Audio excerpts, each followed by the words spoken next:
व्यक्तिगत जनगणनेच्या बाबतीत मंत्री छगन भुजबळ साहेब धांदात खोटे बोलत आहेत। 2011च्या जनगणनेच्या मध्ये कॉलम नव्हतं आणि आता कॉलम घातलेला आहे असं म्हणून ते या जनगणनेची पाठराखण करत आहे। खरं म्हणजे ही जनगणना होणारच नाही आणि झाली तरी खऱ्या अर्थाने मागच्या वेळेस झालं होतं।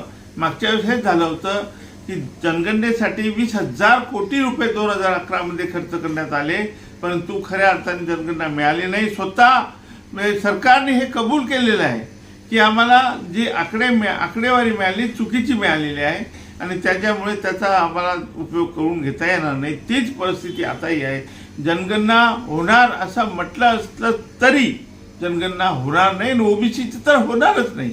आणि त्यामुळे सरकारला काय झालं आहे की तुम्ही जर कॉलम 10 मध्ये SC ST ठेवता तर कॉलम 11 मध्ये किंवा 9 मध्ये तुम्हाला सर्वांची जनगणना करायची आहे ना।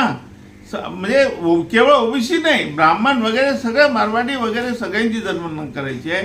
तर तुम्ही स्पेशल एक असा कॉलम की तुमची जात काय आहे हे विचारायला काय झालं, त्यानंतर तुम्ही ओबीसी आहात का हे विचारायला काय झालं।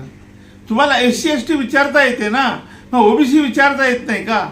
आणि म्हणून हे अशा प्रकारचं गुमराह करणं मागच्या जे झालं तेच होणार आहे आणि ही फसवणूक आहे, शुद्ध फसवणूक आहे।